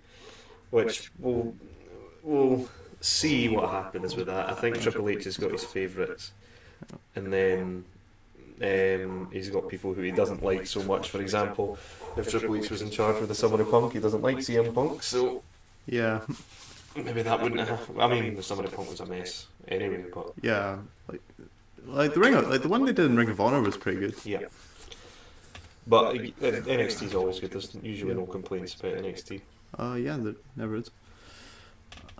There's also NXT UK. Viper made her debut, or Piper Niven. I mean, the more Scottish people in WWE, the better. Yeah, of Then course. we'll get a Scottish champion eventually. Gutted that Joe Coffey never won the title. Yeah, I was actually hoping. I actually met Joe Coffey once. He's actually quite a nice guy. Like for example, like I think it was when I was leaving one of the ICW shows. I think it was Barmania 3.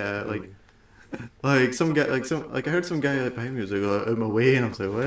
I thought he was like trying to shove me, and I was about to throw down until I realised it was Joe Coffey. He was just shoving me out the way, and I was like, all right. Like I did apologise for trying to start on him. And he seemed quite cool about it. I did buy his shirt, so Yeah. he was quite cool about it. Yep. I told him we had a good match with Trent Seven that night. I enjoyed it. Yep.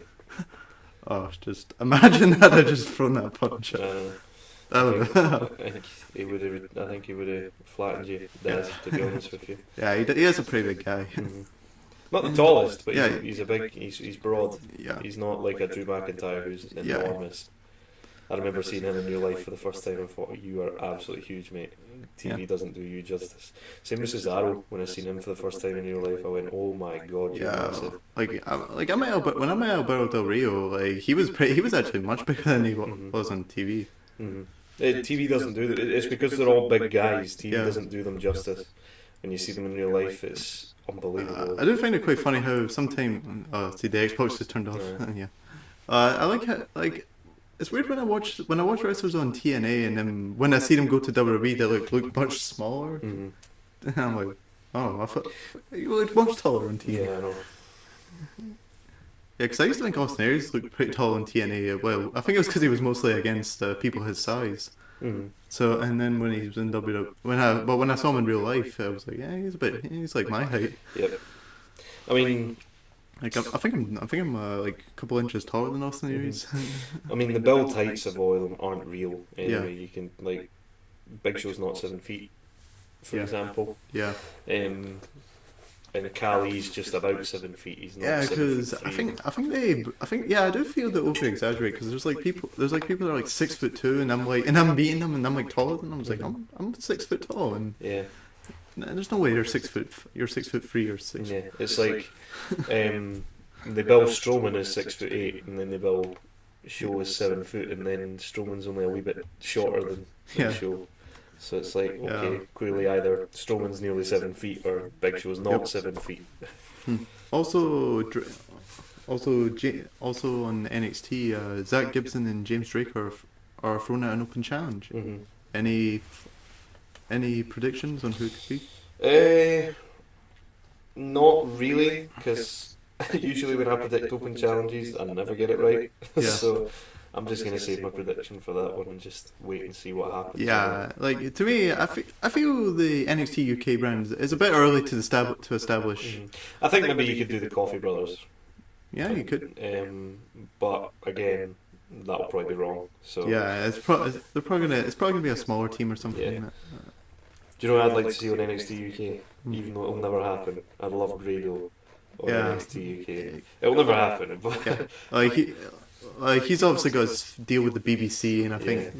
Well, he's World of Sports figurehead, I suppose. Yeah. So. Plus, I mean, if the WWE come calling, then you just sign a contract. That's how it goes. Yeah.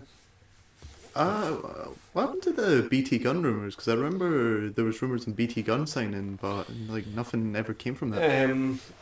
I don't know. I mean, there's still time, obviously. Yeah, he's still a bit young. I mean, they're coming to Glasgow, so he could. I reckon there might be some Scottish wrestlers who aren't currently on NXT's books that are going to maybe make an appearance there.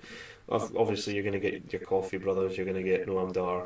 Is going to be there. Hopefully they sign BT Gun, because I quite like him. He's and obviously Viper is going to get a wee bit of Yeah, I still refuse to call her Piper Niven. It's always Viper. Yeah.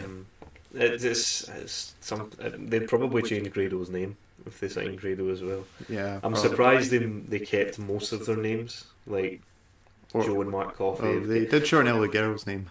And just Ligero. Yeah. It's like, keep the names that they've established on the independents. Like, I feel if the names are marketable, I understand. I mean, King Ricochet shortened to Ricochet instead of King Ricochet. I don't really mind that. I think that's okay. But if you're going to completely change their name... Like, if they're going to shorten his name to, like, Rico or just Alistair to Ali. Ali and Rico. Why did you need to change Viper's name? I mean, you could... it was probably something creative going on with Randy's got this whole Viper thing going. So. Yeah, they don't want any confused. The fans might get confused. Yeah, so... I mean, I don't think... For the most part, you don't need to change a name that they've already established themselves with. If they're not established... then you don't need to change the name. But a good one, I don't think Tyler Black's as good a name as Seth Rollins. I think Seth Rollins is a better name. Of course. Like, for example, I think Sami Zayn is a much more marketable name than El Generico. Yeah, no, just generic. Oh, good one, mate. Kevin Owens isn't that much of a change for Kevin Steen. Yeah, so. I still think Kevin, if he made his debut today, he would be called Kevin Steen. Daniel Bryan and Bryan Danielson. It's not that much of a change. Yeah, it's not that much. Okay. Yeah, so the Impact Wrestling discussion. I truthfully have not watched Impact Wrestling on like a regular basis since probably 2010. Oh. But I did when the whole final deletion stuff came about. I was like, right, let's give this a watch, and it was hilarious watching that. It was so funny. But it's just TNA and Impact Wrestling have been a shambles for years and years and years. Even if you look at the audience that they get now, it's like I've seen some independent shows like there's one nearby us called Reckless Intent. They get more people going to it sometimes than Impact Wrestling, and they've got a TV deal. Yeah, it's so bad. They just need to pack it in, I think. I have to disagree because I do feel the product it's much better than it was like it's much better than it was like when all their top guys were leaving. Like I feel it's not they're not really focusing on trying to compete with WWE or be like WWE. They're just focusing on being themselves, which I think is a good step. The downfall probably started when they lost AJ. Yeah, that's when they really started to go downhill, and then Lashley leaves, and then Drew leaves. Yeah, and it's like, and Aries had initially left, so it's Abyss has gone now as well. Yeah. He's on WWE's books. So. He'll probably be at the Saudi show. He'll be in the Royal Rumble. He'll face Taker. They'll pretend he's Mankind in the Rumble. Yeah, they've just lost everyone now. It's and then they lost Joe ages ago. RVD comes and goes when he pleases. He's back now. So it's like, for me, it's been dead and buried for years now. It just needs to go. I mean, you might disagree, but for me, it's just not. It's just not good at all. Well, something I thought was quite interesting is they're actually hyping the match for next week, which is. I believe it's the Lucha It's a tag team match that features Eddie Edwards and Eli Drake, but they then announced that Eli Drake's now been released, so they've pretty much just ruined the match. It's because they take stuff ages in advance, which doesn't help them, because then spoilers come out, and then people are like, I don't need to tune in anymore. What they're doing now is, I think it's just a couple tape-ins, then like an off-season for the wrestlers, which... I mean, on paper, it seems like a good idea, but I think with now, it's just not really a good idea. It doesn't help when a lot of your stars aren't actually signed exclusively to you, and they go and compete in other promotions as well. So, I mean, with Styles being signed exclusively to Impact, and Joe being signed exclusively to Impact and Abyss, and all of those big major characters, Kurt at the time, Jeff at the time, Sting at the time, people like that. That's when Impact was at its best. But then once they start giving out contracts where it's like you can go and compete for Ring of Honor, New Japan, people like that, then it's like there's no consistency in Yeah. the card, which is fine if you're an independent promotion that doesn't have a major TV deal. But Yeah. if you've got a major TV deal and your card's constantly inconsistent, who do you give your main title to if you can? Their champions, I think their champions right now are Johnny Impact or John Morrison, Rich Swann, and the Rich Swann stuff's actually quite interesting. Like, there's also there's Phoenix and Pentagon Junior. They're the tag champs, and the women's champ is Tyler Valkyrie. It's just, for me, it's just not at the level that it used to be at all. Knowing you, it's do you know what? It's probably at a good level for an independent promotion, but from what I knew it could be in the past, it's not worth watching at all anymore for me. I can agree. I can understand from your perspective. The thing is, what I like about them is they're no longer doing the thing is, I only really watch TNA if it's like a good rivalry or a good storyline. For example, I'm enjoying the Sami Callihan storyline because I feel he deserved a lot better in WWE. Like, apparently they were planning a sort of heel stable, which I have a feeling they were originally intended for Sanity to be for him. Yep. Because like if you look at the OVA stable, it does sort of have a sort of Sanity vibe to it. So I'm guessing, but it's basically TNA pretty much booked how WWE should have booked Sanity. Because I think their version's is much better. Even though that stable's been around in other independent promotions for years, so so technically WWE copied them with it. Of course. So I'm quite enjoying that stuff, and they recently got Sawyer Fulton from NXT on it, and well, he's mostly just as a muscle guy, so he's not really been put in the main event right away, which like when they threw Mike Knox and other guys in the main event immediately, like that was it's quite weird. Alright, so that's the TNA news. Next is the wrestling news. Well, obviously you've got your stuff like your whole Sasha and Bayley situation. We could probably talk about that first. I'll just bring that. Like I got some information as well. Just the stuff here. I'll see if we can find the pages on. Here we go. So, let's see. I'll let you read. I'll let you in on it. So basically, Sasha Banks and Bayley are unhappy and they want to quit. Dave Meltzer said that Sasha Banks attempted to quit the WWE when she found out that she and Bayley would be dropping the women's tag titles to the Iconics at WrestleMania, which that decision was supposedly made that weekend. I mean, I can understand where she's coming from, where she's not happy at all that every time she seems to get a title, she drops it within. Yeah. I think her longest title reign's been like 40 days or something like that. So I can understand why she's annoyed at that, but you've got a job to do. Yeah. I mean, you're one of the best paid female superstars on the roster. It's just because you're carrying the title doesn't mean. Like, here's the thing, like, Kaylee, Burchill, Awesome Kong, and Emma, they never held a title, and she's held, like, the title, 6 times or something? I mean, yes, her reigns have been short, but she's still one of the top talents on the roster. She's at the upper echelons of the paying for the women's superstars. So, I mean, yes, you might get a better deal with AEW, you might not.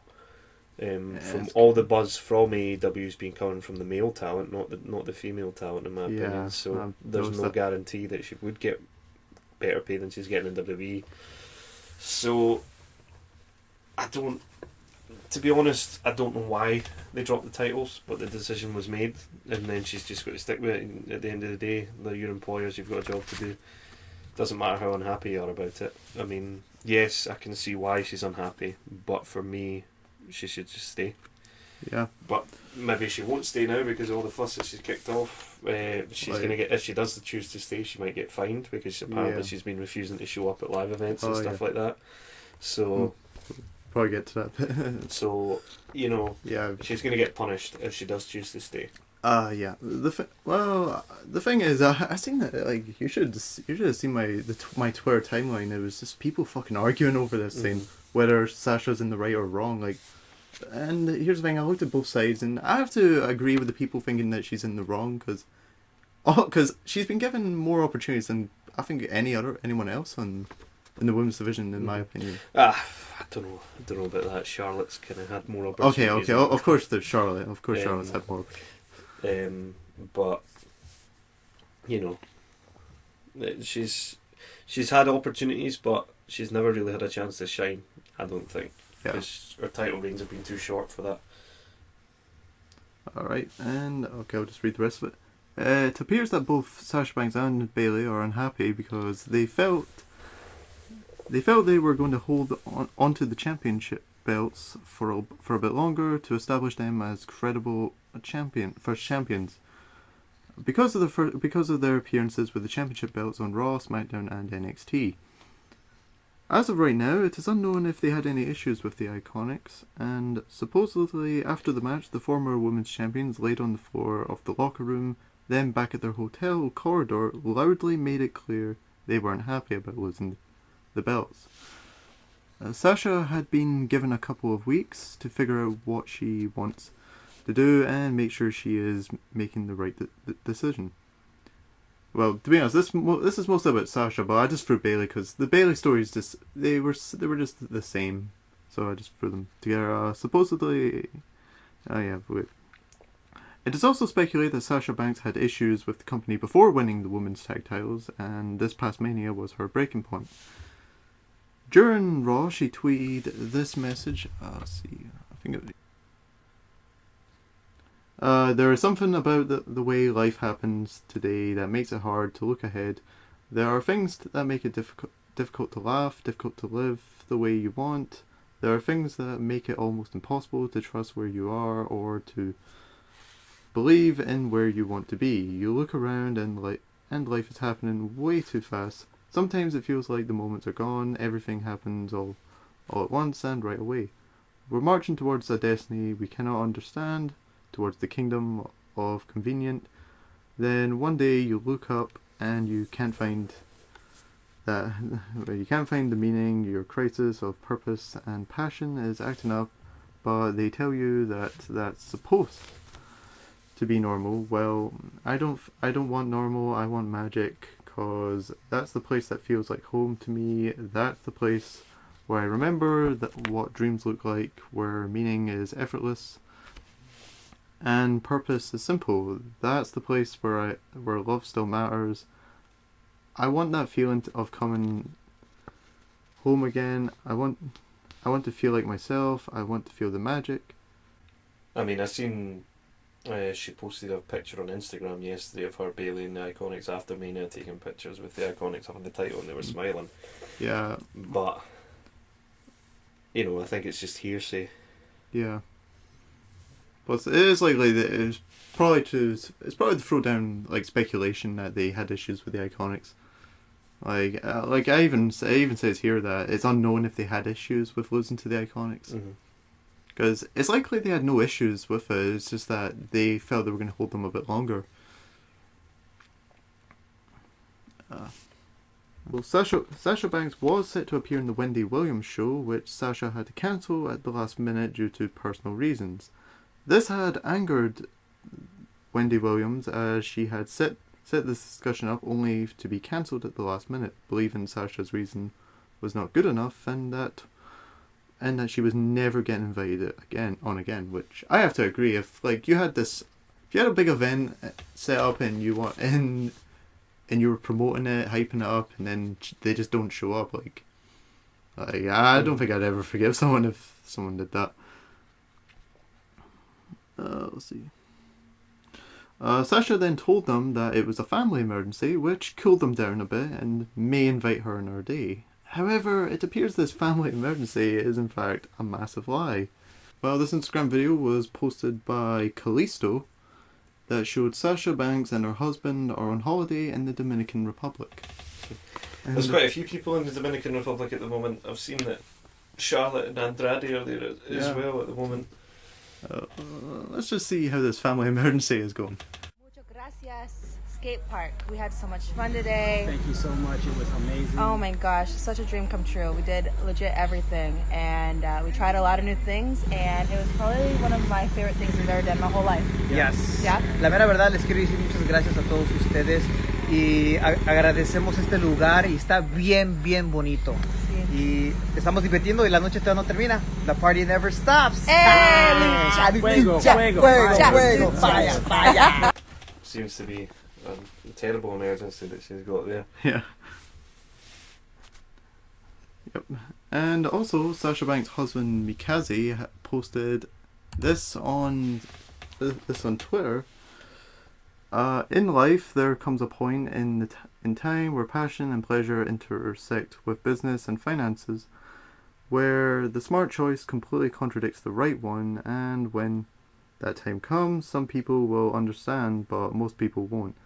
They'll talk about you, they'll question whether you made a mistake, they'll cry because they miss you, they'll laugh and say good riddance, but at the end of the day, your choices are your own. They're not for anyone to understand except yourself. Life will become difficult. The roads you travel may get rockier because believe in yourself, believe in your dreams and what they mean to you, and as long as they stay true to who you are, what and why you make the choices you make, then they will always be the right ones. Mm-hmm. This could actually be it's obviously a reason of Sasha Banks considering leaving. Mm-hmm. And it is currently theorized that Sasha Banks is considering jumping to AEW, like you said earlier, as she has unfollowed WWE and Vince McMahon and began following AEW, Cody Rhodes and Kenny Omega. Mm-hmm. I mean, this could just be her way of getting a better deal for herself. Yeah. If Vince wants to keep her, then he'll give her a better deal. Yeah. If he doesn't want to, then he'll say good riddance. Which I think, if I was Vince, with Sasha's current situation, I'd probably say, you know what, let's let her go. If she's going to cause this much trouble, to be honest with you. You can just protect your investment. Just throw someone at you can just give it to someone else. Like Ember Moon could sure do with the opportunity. Which she's not doing anything at the moment anyway, apart from the tag division. So it's not like it's going to be pivotal to his women's division. To be honest with you, he could replace her, but he might turn around and say, you know what, here you go. All right, and also some other news is, well, this is speculation on Tyler Breeze. Mm-hmm. And it's supposedly he's either considering leaving the WWE or demanding to get moved to SmackDown or getting moved back to NXT, which I'll just read what I have written here on Twitter. Tyler Breeze has been teasing his future in wrestling. On one tweet, he said I want the North American title. It's a pretty prestigious title, so. And then indicating that he wants to go back to NXT. He then posted a second tweet with a poll featuring 4 different wrestlers, those being Intercontinental Champion Finn Balor,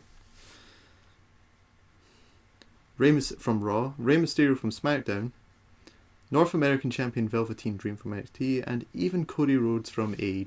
Mm-hmm. The poll gained over 7,000 votes, with 60% won Velveteen Dream, 22% won Cody Rhodes, 13% won Finn Balor, and 5% won Rey Mysterio. Mm-hmm. This indicates that Tyler Breeze may want to leave, or may want either a higher spot on the card, set into a different brand, or even leave the company. Cody Rhodes has expressed interest in wanting to work with Tyler Breeze, which has never happened. So, is it likely Tyler Breeze could get a spot in AEW if he wanted to? Yeah, I would say so. Yeah. He's not so much a huge favourite from the casual wrestling fans that go to Raw and SmackDown and stuff like that, but in terms of your hardcore wrestling fans, especially the NXT fans. He's one of the favourites. Yeah, he is a favourite.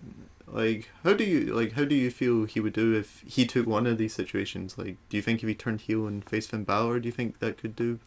No, I think he's probably treading water as it is. I don't Yeah. think there's much he could do. He was having a good run with Fandango Yeah. as the fashion police, but when Dango got injured, he's not really had.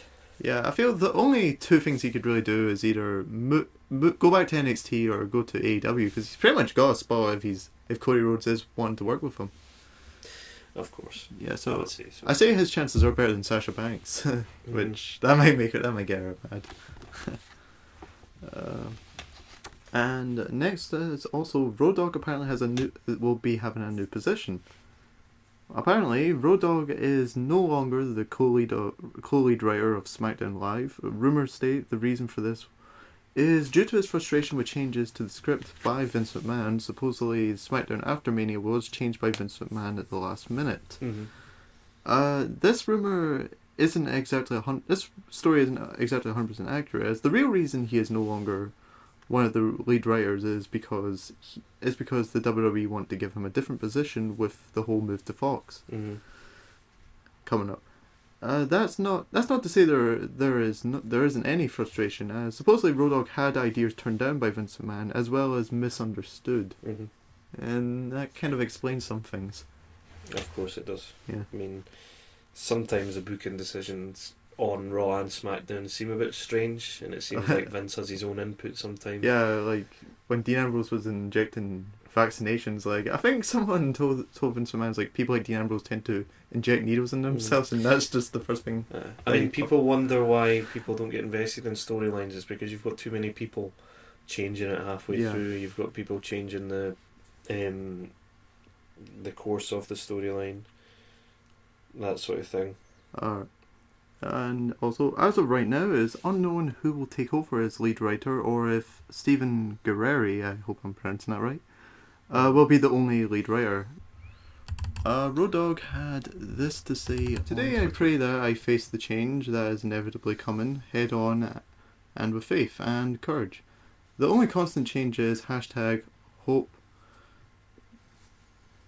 #faith, #oh you didn't know." So, any input on Road Dogg? He's obviously been with the company for years now, so I would hope that this doesn't mean that he's gone. Yeah. And SmackDown storylines with him in charge have been probably better than Raw's. So I would hope. He was the reason Mahal won the title. Well, I do think he's in more of an. I think that was when he was the only one in charge. But when they put the Stephen Guerreri with him, I think it sort of like filtered him. Like I do believe he's an ideas person. You can't say that Mahal's title win was all him, though. Obviously, Vince. Yeah, obviously. Told him that's what's going to happen because they wanted to advertise in India. Yeah. So he wouldn't be. He maybe floated the idea of Vince saying, "Why don't we give Mahal?" Which, if you want to advertise in India, it's a good idea. Yeah. Other than giving Roman Reigns the title. Alright. Or John Cena. Or people like that, but they weren't there. So you give it to a guy who's supposedly Indian when he isn't. Yeah. And Great Khali wasn't available either. So. Alright. Next we got information. An update on AEW's TV deal. This week there has been a lot of information on a potential TV deal for All Elite Wrestling, as Turner Sport is apparently going to present AEW to their big advertisers on May 15th. This was reported by the Fight Oracle. According to The Wrap, a deal between both parties is definitely not signed. There are currently negotiations, but it is said that they are pretty complex and the deal is not imminent. AEW might be available on streaming services such as Fight TV and other platforms, and to be honest, I think they would probably go with Fight TV because the other platforms that host wrestling, like, they're not available in other countries. Like, if they want to create wrestling for a lot of people, they'd probably go for Fight TV because, like, WWE used to throw NXT on Hulu, and like unless you lived in America, you wouldn't be able to watch it. Yeah. But obviously, Sky, like, they used to air it before Raw over here, before the network came out. Where was I? Fight TV. It is also possible that AEW may not be a weekly all-year show just yet, as they might want to dip their toe in the water to see what works and what doesn't. Which I think that's what Kenny Omega said about that. AEW have also stated they don't want to be competition with WWE, as they want to be a promotion that is wrestler-friendly, which I think is a good idea. Like, I don't think they should go direct in competition with WWE, because even with the hype, I don't think they're really going to do that. Yep. Like, it's a smart decision just to stay away from WWE and stay away from trying to be competition. Like, obviously you can make a joke about it every once in a while, but maybe not trying. Yeah, that's kind of what killed TNA eventually. They kept trying to compete with the WWE, and then they were spending money that they didn't have to try and compete with them, and then it just all collapsed on them. Okay.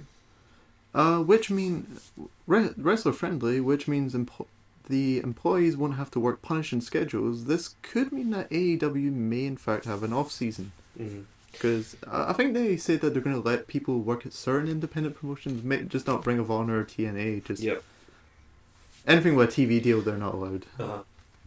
So I think it's a good idea. Like, it's a bizarre way of doing off season, but considering they're not in competition with WWE, they're not in it for competition, I think it's a smart decision for now. Dave Meltzer confirmed that no deal has happened as of last week, and all information about the deal is likely a scenario, but the deal would most likely be done by May. A big rumour I've heard is for the UK they're going to have it on Sky Atlantic, which could be a problem since you have to have Sky in order to get that. Well, you need Sky to get, you sort of technically need Sky to get WWE in the home anyway. Yeah. But obviously, if you've got Virgin, you can buy Sky Sports and stuff like that. But eventually WWE is going to, I think, if they can afford to do it, they'll scrap TV deals altogether, and then they'll just put everything on the network. Yeah, because seeing as that's what they're doing with boxing right now. Like, they're just throwing it on streaming services, because that's where the money's at. Obviously, the money that you get from the adverts on TV. If you take Raw for example, it's three hours long, but 2 hours of that's wrestling. Yeah. An hour of it's adverts. So it's the same with SmackDown, 2 hours long, but an hour of that's adverts. So it's whereas the network, no adverts. It would be all. I doubt they would keep Raw at 3 hours if they did that, actually, because that's a long time to keep it going with no breaks in between or anything like that. I mean, they could take a break to advertise the next pay-per-view coming up, I suppose, but... Alright, now we'll discuss the Bret Hart situation. At the Hall of Fame, during the induction of the Hart Foundation, Bret Hart and his niece Natalia were attacked by someone who climbed over the barrier, who was quickly taken down by plenty WWE superstars, as well as his nephew Davey Boy Smith Jr. and UFC fighter Travis Brown. The fighter was escorted out of the arena not before receiving a punch from Dash Wilder. Alright, so we got that. By Dash. He was charged with 2 counts of assault in the 3rd degree and disorderly conduct, as well as criminal trespass charges, and was held on a $1,500 bail. This also led to 2 protective orders, which prevented the attacker from having contact with Bret Hart and a security guard named Thaddeus Jones that helped separate the two. Bret Hart and Thaddeus Jones were taken to the hospital after the incident as a precautionary measure and then released. The attacker's lawyer pleaded with the judge not to set bail at his Brooklyn arraignment, stating he was agreeable and cooperative, and it would be difficult for him to come up with the money. The man has been identified as Zach Madsen, who is an amateur MMA fighter from Lincoln, Nebraska, with a record of 2-1. This wouldn't be Madsen's first criminal offence, as he was arrested last year for stalking, and it is also possible that he has done this before in 2015 during Seth Rollins' entrance on Raw, because a lot of people point out that he's wearing the same clothes, they're both wearing the same clothes, so it might actually be the same guy. It could be, or it could be him just taking the mick out of that. I mean, I heard that he'd been sending some weird tweets to Yeah. WWE Superstars Yeah, as well. Yeah, for sure. Let's see. On his Twitter account, he vented his frustration with women main event in WrestleMania, and looking at some of his tweets, it is very likely he might not know that wrestling isn't real, as well as some psychological issues. As I have seen some people compare this guy to Kenneth Lamar Noyd. Just to let you know, that's a guy who got mad. You know those Domino's Pizza Noid adverts they have in America. Yeah, apparently the guy thought these adverts were making fun of him because the character's name was the Noid, and his surname was Noid. So basically, he's got some problems, basically. Yeah, and he ended up. Yeah, let's show you some. Basically, he's just here he is. He's like demanding, like he's like at Vince McMahon, which I think anyone knows that Vince McMahon doesn't actually use his Twitter. It's like April Fool Day has been extended, and with no end date in sight, I give you all the literal April Fool himself. Ayo, Vince McMahon, who in the blue hell taught you how to walk? You will rue the day that you decide to have 3 females main event WrestleMania. He then made this really bad Photoshop of Ronda, Charlotte, and Becky at Subway, and he's like, "I need 3 sandwiches here." Like, you would think this was a parody account if you looked at it. Like, he seems like a real life Barry Stan. Like, you see that Barry Stan Twitter account? Yeah. Yeah, he's like a real life version of that guy. Okay, and here are some of the strange tweets that I just collected. Like, he's actually thinking that Vince McMahon is, and all these other wrestlers are going to respond to him. Yeah. Like, he'll just end up getting blocked. And then there's these weird like tweets here, like "Dear Mr. Back, do you think people of this great city know we were working together from the start?" Like, it's like so weird. This guy. Oh, like here he is. He's like demand, and like he's even like some of these he's like demanding for them to pick him up from his house and all that. It's like getting mad at Triple H is not responding to him. Triple H rarely responds to people, and let's see. Yeah, but yeah, you could tell. Like here he is here, like with the Joker makeup. Not the same hat that he wore. Yeah, it's the same hat, and he calls himself the Clown Prince of Rhyme. Like, he clearly had mental. There was clearly some problems with him. Yeah. Okay, I think that was the mo. During the hearing, Madsen said, "I felt it was the right moment." On the incident, Bret Hart's nephew, Davey Boy Smith, said, "Glad I was able to help my uncle Bret Hart. I was able to help my uncle Bret Hart tonight at the Hall of Fame. That fan was lucky I was being held back. As Rickson Gracie said, if we fight for money, I'll stop hitting you. When you ask me to. If we fight for honor, I'll stop hitting you when I feel like it." Bret Hart's ex-boss Eric Bischoff talked about the incident, saying, "What a chicken shit thing to do. Well, Bret Hart and I never break bread or see eye to eye. He's worthy of all the respect in the world, and for what he's accomplished, for a gutless attention-deprived punk to pull something like this is disgusting." WWE gave a statement saying, "An exuberant, is that how I pronounce the word? Yeah. Yeah, exuberant fan surpassed our security at ringside and made his way briefly into the ring. The individual has been turned over to the proper authorities." Natalia, who was one of the people attacked, gave her say on the incident. I'm so proud of my uncle Bret Hart.